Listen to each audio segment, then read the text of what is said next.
Yo, what's going on, guys, and welcome back to the channel. So in the last video, I was kind of mentioning a little bit about what happened to Project Zafiro, because over there in Malaysia, I was building a Zafiro, right? I had done the RB20 swap, I did the manual swap, and I just didn't have enough time to do everything that I really wanted to before I eventually moved back over here to the United States. Well, now that I'm back here in the United States, I had the opportunity to bring in a right-hand drive twin turbo car. And in the last video, I asked if you guys could try to figure out what you thought it was in the comments below. Well, if you guys guessed, this is what it is.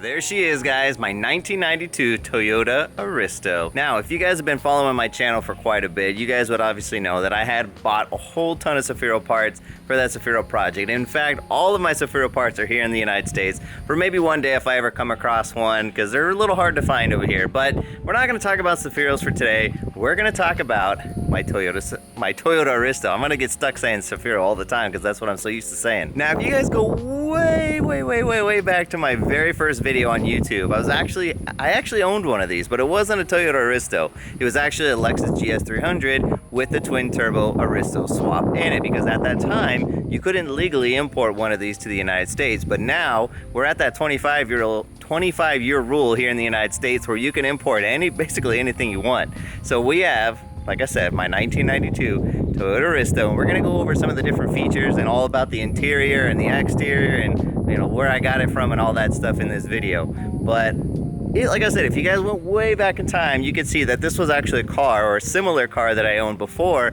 I even started the whole YouTube thing, even before I moved to Panama, where I actually met Evelyn and that. And I love this car. This is one of my most comfortable cars that I ever owned. And if you've never driven one, or if you've never owned like a GS300 variant of this, you don't know what you're missing out on. So a lot of you guys might be wondering, where did I find the car, or how did I bring the car over here to the United States, or where did it come from? All those kind of questions that I'm sure everybody wants to know about when they come to importing a right-hand drive car to the United States. Well, I actually was looking for a whole different car. I wasn't even looking for the Aristo. I was looking for something completely different, and I actually had come across this one on that same website. So the people that I actually imported the car from, if you saw earlier in the video, one of the little stickers that I had shown was theimportguys.com. Now, these guys were fantastic to work with. One of the guys in particular I talked to, his name was Dylan. I don't know if he's the owner or one of the owners or what, but he was fantastic to work with. I had probably sent this guy like 50 emails back and forth trying to figure out how to import this other car that I wanted, before I actually ended up settling on getting this one. Now, this other car in question is something that I have in mind for a future build way down the line. Well, hopefully not too far down the line, because I've been stockpiling a bunch of parts from Japan for it, but more on that in the future. So anyway, I was talking to him, and I'd seen this one on the website in the inventory, and I was like, you know what? I need a four-door car. I want something that's gonna be fun for us to build on the channel, something that's gonna be comfortable, something that I can bring my family in, and something that hopefully you guys are going to enjoy as well. So to make a long story short, basically I talked to Dylan and I said, hey, I'm looking at this Aristo over here. I like it. Can you send me some more videos and some pictures about the car so I can kind of make a decision on whether I want to buy it or not? So he was super cool. Honestly, everything that I asked him to show me, whether it was interior, whether it was the undercarriage, whether it was inside the fender wells to look for any sort of surface rust or anything like that, he was super cool about it. He had no problem doing it. He probably sent me, I think, 2 or 3 long videos just kind of detailing all the little things that I was looking for about the car. And I couldn't have asked for a better service, to be honest. So if you guys are ever looking for like a right-hand drive car or a Japanese car, or you want to import a car, definitely hit up Dylan over at theimportguys.com, because that guy was super cool. Now, a lot of you guys that might be living over in Asia that follow my channel, like whether you're from Malaysia or Thailand or wherever you might be from, you might be wondering, how can you have a right-hand drive car over here in the United States?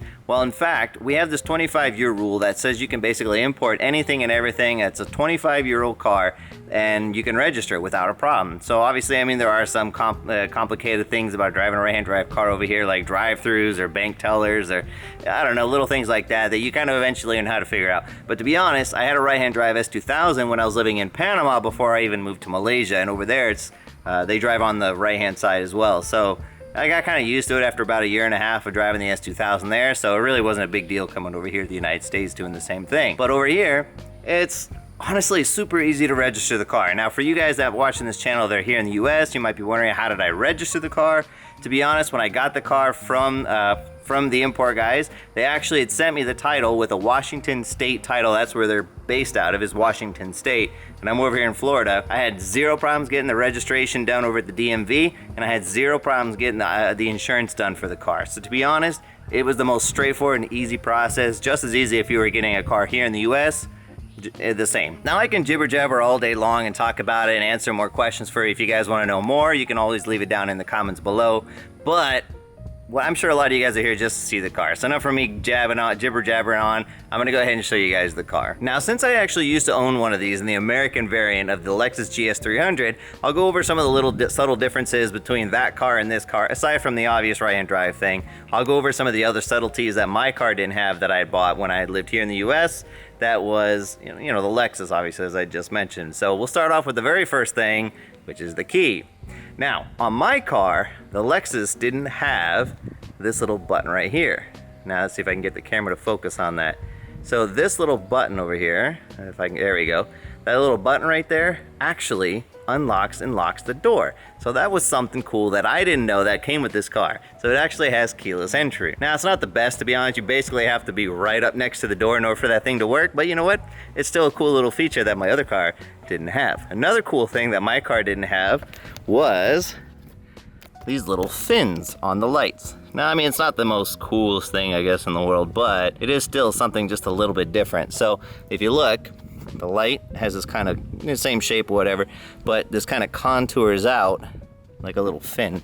Now, I don't know if that's for aerodynamic purposes or what, but it's something that's kind of cool. Another interesting thing was the bulb inside here is actually separate from the rest of the unit. Well, it's still enclosed inside the headlamp, but I've seen a lot of guys in Japan where they actually remove that orange bulb, or reflector, it's probably a reflector to be honest, and they actually clear out their headlights like that. Another interesting thing is these have direct running lights over here. So these have the DRLs, as a lot of people shorten them for, and this is actually an independent light from the rest of these. So let me go ahead and show you guys what I'm talking about. So like I said, you kind of have to be up close to the dang door to get it to unlock like that. Oh, I think I locked it. There we go. Now we'll go over the interior and all that here in a second, but I want to start off with just something like the lights here. We'll come around here, and you can see the Japanese one has this little light in here that's independent from the rest of the lamp. Now again, these are just the turn signals or whatever, but it's just a cool little feature. Another cool thing is the front bumper. The front bumper has a different aero kit from Japan than it does here in the US. That obviously means that it has some ducting for the intercooler right there. And they also come with these cool yellow JDM fog lights. And the grill's different. The whole front bumper is completely different, to be honest. But I gotta fix one of the light bulbs over here because mine is broken. Now, another obvious thing is that since this is a Toyota Aristo, the taillights are, well, the taillights themselves are actually identical to the American variant over here for this year, for the 92, 93s, 94s, I wanna say as well. But they obviously don't say Aristo on theirs, they say GS300, and they have a Lexus badge, whereas mine is the real deal with the Toyota badge and the Aristo logo. So that's something else that's really cool about this. Let's see. The rest of the car itself on the outside is identical. There really isn't much different than the rest of the GS300s here, but we'll talk a little bit more on the inside. All right, so again, just kind of going over some of the things that are a little different from the US one to the American one. Obviously, these came with Aristo floor mats instead of GS300. I don't know what the American one says. I don't even remember. I think it said Lexus on it. And then on this one, we actually have an air purifier. Now, I don't think this actually works, to be honest. I haven't gotten it to work, or I haven't really, to be honest, played with it, but it has it. I don't know where it is or how it works, other than just flipping this little switch here. But yeah, it comes with an air purifier with probably an old air filter that doesn't even have any part numbers anymore because it's so old, but yeah, we'll see if we can find one.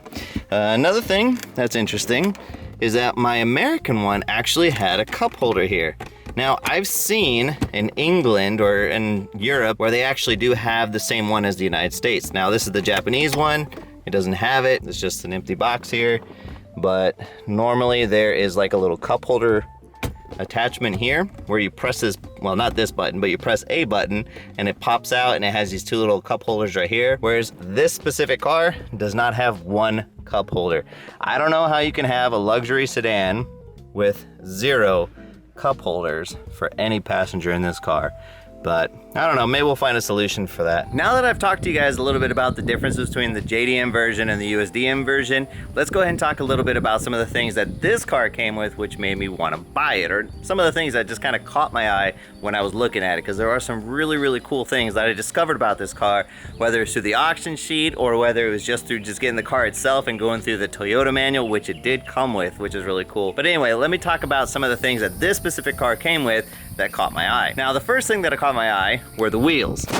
Now, as you can tell, these are some Leon Hardret Orden wheels. I didn't really honestly know much about these wheels, but then I started to do a little bit more research and I found out they were made by Superstar over here, or the SSR wheels, and they're really cool. They're really not that bad. You know, I thought they were gonna be a little ricey, to be honest, when I saw them in the pictures before I really found out what they were all about. Turns out these are some 3-piece wheels that are really popular.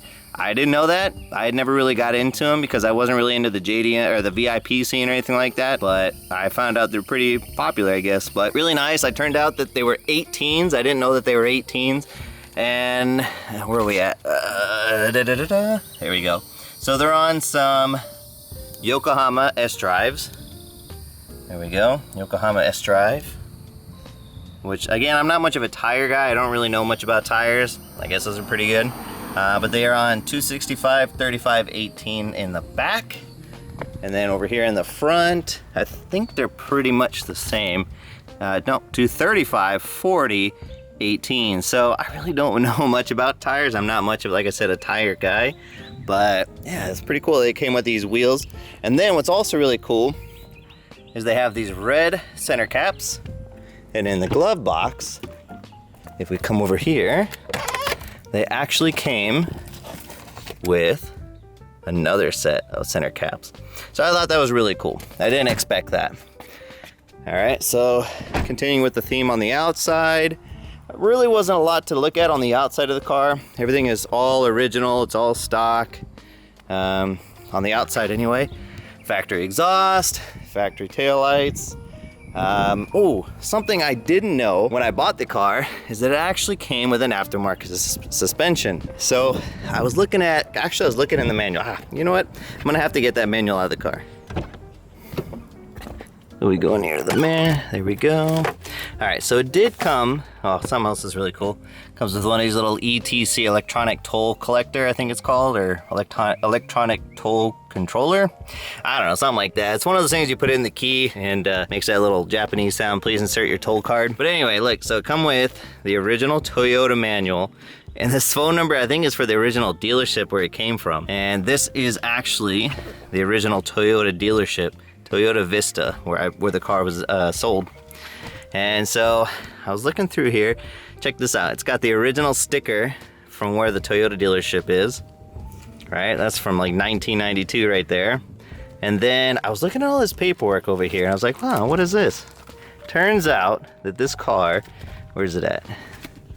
It's got, oh, where's it at? Where's it at? It's got the original Toyota maintenance book here. Check this out. Endless brake lines. I haven't confirmed this yet, but it has paperwork for endless right here, for the endless brake lines. Right? And then over here, we've got, I guess it's inside here. So I opened up this little zipper bag here. It's hard to do with one hand. Alright, where are we at? Where are we at? Hang on, guys. So it had this little schematic that I had first seen. And I was like, oh, that's pretty interesting. It looks like maybe it's got some Bilstein shocks in there and somebody had installed them, right? And then again, there's more Bilstein paperwork here. And again, more Bilstein. So I'm assuming it's got Bilstein shocks all the way around, which again, I haven't confirmed yet. But where did I put it? I had this other sticker. Oh, here it is. So it's got some RSR Thai 2000 lowering springs on it, which I thought was kind of cool. So it does have lowering springs and some Bilstein shocks that go all the way around. And then again, to show you guys that paperwork, because I think the camera was a little out of focus earlier, it has endless brake lines, and this is the part number for it. So again, I haven't confirmed that or anything like that, but it says it's in the paperwork. But what I loved about it was that this car was actually serviced quite regularly. If I can find it. There was like a receipt I saw for everything from, oh man, where did it go? Of course, when I'm on camera, I can't find, there it is. Kansai Services. So if you guys are into the whole JDM scene, you guys would know who Kansai Services are. They used to do a lot of stuff with HKS as well back in the day, but I think they're their own branch now. But I had seen quite a few receipts that were actually done by Kansai Services, which I thought was really, really cool. Then I was thinking like, I wonder what else may have been done by Kansai Services. So then, as I was digging through the car, come around here to the front, which I know most of you guys are gonna wanna see this part anyway. Pop the hood. Then, we look under here. We have a Kansai Services radiator cap. Now, I do have an aftermarket aluminum radiator that came with the engine. And by the way, here's the engine. All original as far as I know. I can't tell for 100% for sure, but it does have an aluminum radiator right here. I don't know too many other brands that make aluminum radiators for the JZS 147 chassis. Now, I haven't gotten a chance to take it apart to look under here. I'm hoping that if I take this cover off right here, the intake duct, that I'm gonna find some sort of badging for it. But I also did find out that Kansai Services also does make aftermarket radiators, or at least at one time used to. So, if I'm lucky enough to find out, hopefully this car has a Kansai Services aluminum radiator, which are like super, super expensive, which would be a nice little come up. So under the hood, another thing that I forgot to mention earlier where the difference is, was this is a factory 2JZ GTE twin turbo engine. And no, this is not a super engine. This is an Aristo engine, because the Aristo was the original 2JZ platform, not the Supra. Now, this particular one, again, like I said, I don't think it has anything done to it, but it does have some light corrosion, I think, maybe to it. I mean, you can obviously tell there may have been some salt near it at one time, but nothing else is really rusted on it at all. I mean, this is just like little surface rusts right here, nothing to be worried about. Every other bolt and thing looks like it's in fantastic shape. I mean, who knows, maybe where those came from, but you can definitely tell there was some corrosion somewhere at some point. Now, this isn't a slight against who imported it at all. They did disclose everything that was, you know, up with the car. To be honest, there wasn't really anything to worry about with this car at all. Here's the battery tray, but it's plastic, so no big deal. That's easy to take care of. I can just change that out. But you can see all the other little bolts here, which is nice. To be honest, I'd rather see something like this than something brand new, because this to me shows that these are original, they haven't been touched, they haven't been moved, nothing out of place. And that's exactly what you want to see when you import a car from Japan. You want to make sure that things don't look out of place, because if they are, then you know something's probably fishy with the car itself. So I don't see anything wrong with this one. I haven't seen anything leaking out of it. I mean, there's some signs of potentially old leakage here, but I haven't seen any puddles or anything collecting on the ground at all, which is nice to see. And yeah, I mean, the car is super, super cool. It's clean. And this is exactly what I wanted. I didn't want something that had been kind of molested or beat up, or something that some other guy before me had torn up and destroyed and then sold to me. Because, you know, to be honest, right now, that's a big, big concern in the Japanese import world. There's a lot of people selling some shady cars, and you definitely want to do your due diligence and make sure the car that you get is good enough that you're going to want to mod it or drive it or, you know, fix it up. Because to be honest, I've heard some horror stories about people that are importing some Skylines and other cars, and they're just piles of rust buckets. Hopefully that doesn't happen to you guys when you import your own cars, but you just, like I said, you gotta do your due diligence, check the auction sheets, do what you can. Now it does have some scuffs and scratches. I mean, any car that you get from Japan is gonna have its beat up parts to it unless you're getting like a fully rebuilt car. But like I said, I like seeing stuff like this because it shows to me that it wasn't just like hidden or nobody tried to hide it to make it look like a perfect car. So there's some scratches here. There were some scratches somewhere over here. I don't remember where. There was, it looks like, I don't know what that is. I don't know if it's dirt or mud, but maybe it's scratch. I think it's scratched. This just looks like the paint's coming off there. Maybe the guy that had it before me had hit something there. I don't know, but I haven't washed the car or cleaned the car up yet, to be honest, since I had received it yesterday. So, like I said, I haven't really had a chance to go through it and really discover all its true hidden things, but you know, there's some obvious blemishes. So we got some scratches right here where it looks like somebody may have backed into the car, or maybe they backed into something. There's some like paint transfer over here. So again, this is all stuff that I had seen in the pictures. It wasn't like hidden or anything like that. It's super easy. I mean, heck, any used car that you get that's 30 years old or 29 years old in this case is gonna have stuff like this. You know, again, some scuffs and scratches right there. So this bumper is either gonna get replaced or painted anyway in the near future, so not a big deal. Let's see. We got a little chip right here in one of the tail lights, but again, I have something else that's gonna replace those as well. And a little chip right there. Again, not a big deal. That kind of does it for the exterior. The exterior's got some tinted windows here, which is cool in the back. There's nothing tinted in the front, which, no big deal.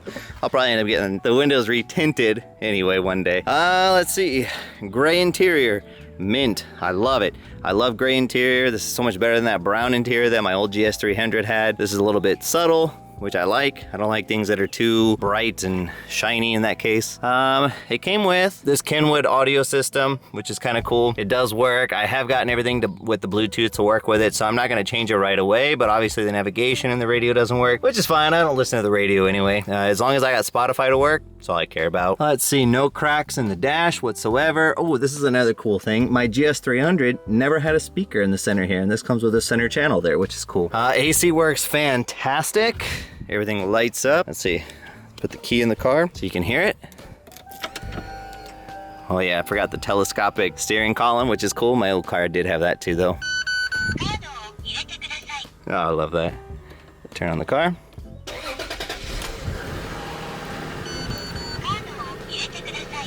So we've got on the car itself, this one has 163,125 kilometers, which roughly is about, I think, 102,000 miles. So it's a little high compared to what most people would probably buy for a JDM car, but to be honest, it doesn't actually look like. All right, in that last clip, the battery died on the camera, so let's go ahead and try it again with the camera turned on, with the key. Let's go ahead and start the car one more time. All right, so let's see. Oh, I love that telescopic column there. Thank you. So there we go. Starts up like a charm. Obviously, I'm not gonna rev it because the engine's cold right now, but there's nothing really to hear anyway because it's just a stock 2J. It's not like they're that exciting in their stock form. But here she is, boys and girls, in all its glory. Nice and quiet, no strange noises. Everything that you would want from a stock motor to sound like.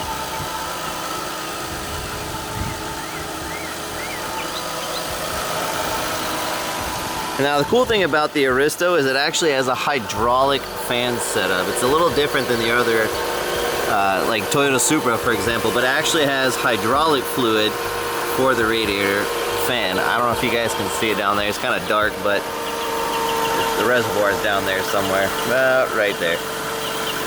But yeah, not too shabby. And then, I mean, there are some things about this car that I'm not a fan of because, I mean, again, it's an old car, right? So, for example, one thing I really like about these old cars is that they have nice floor mats. Well, this one, it's a little chewed up there. I mean, it is what it is. I don't know how that even happened, but that thing's got chewed up a little bit, and then it's got some stains that I'm gonna try to use like a carpet extractor with to try to get out at a near future time. but not today. So again, it's got some stains. Then we come to the back seat, and again, more of those stains that we don't want to see, but again, what do you expect? I mean, this thing is 29 years old, and it looks like some dude spilled some soda down there. Maybe he has some kids, who knows? But you know what? We're gonna work on it. We're gonna make some content out of it, trying to get all these stains out and try to refresh this carpet in the near future. But at least it came with all of them. Now the other thing that is obviously like a huge eyesore are these car covers. Now these car covers are, when I saw the pictures, I was like, oh man. Usually when you think car covers, you're probably thinking like, all right, this guy's interior is falling apart. It's like a rat's nest, who knows? Why would you even put this kind of stuff on this interior? So I asked the guys over at the import guys to show me at least one seat to see what it looks like underneath it. To be honest, I was fully expecting this thing to be torn apart or destroyed or something like that, but it's honestly something that really blew my mind. So in Japan, this is something that you don't normally see on any kind of car, let alone a luxury car. You actually never see leather seats. So when I had the guy pull it up, he showed me the seat, and this thing is like mint. I mean, for a 30-year-old car, this thing is ridiculously clean. Look at that. I mean, there is some obvious wear right here, which is pretty common. I mean, you have to expect that at any old car with leather seats. But I mean, the cushion is still soft. It's still like squishy. It's not like dry rotted or hard or anything like that. But I haven't looked at any of the other car seats. So I actually was able to pull this one off because it was already halfway off when I got it. And this kind of honestly gives me some high hopes that the rest of the interior is the same. So in the near future, we're gonna go ahead and we're gonna tear all these seat covers off and hope that the interior is just as mint as this one. I mean, who knows? Who knows how long these things have been on there, but this is like a suede material. It's actually pretty comfortable. It just looks pretty tacky in my opinion. I don't know.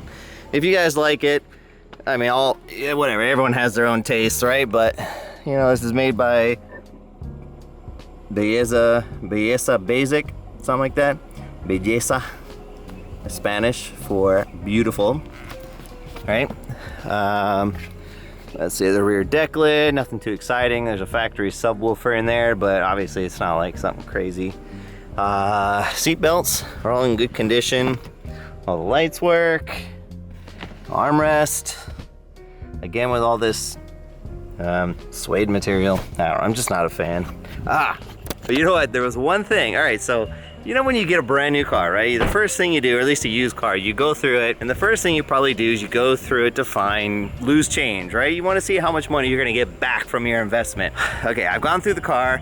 I didn't find any loose change or anything like that. So, but there was something that I've never gotten in a used car before in my life. So this is something, I don't know, maybe if you guys got something like this or not, but let's see. We'll go ahead and pop the trunk here. Yes, it's in the trunk. So we'll pop the trunk and then come over the back. When I opened this for the first time, I couldn't believe what I had seen. Let's see. Oh, this thing is heavy. All right, it's not the oil. It's not that cool, but it was a ladder. I have never gotten a ladder before in any of my cars, and this was in the back of this car. Now the only thing I could think of is the guys over at the import shop accidentally had left it in there when they were I don't know, cleaning it out, or maybe they used this car as like a storage car. I have no idea, but for whatever reason there was a freaking ladder.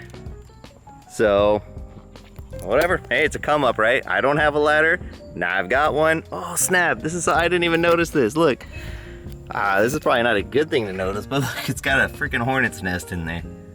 Oh, Jesus. Well, either way, nice little come up. All right, so let's go ahead and take the car for a little ride. I've got the car warming up because I gotta go pick up Evelyn some stuff for her new iPhone that she bought since we moved back. I don't know anything about iPhones. I've been an Android person for the last 3 or 4 years, so I don't know what's cool about iPhones anymore. But I guess her new phone doesn't come with a charger, so yay, how cool is that? So anyway, this is it. I don't know if I can keep this up here.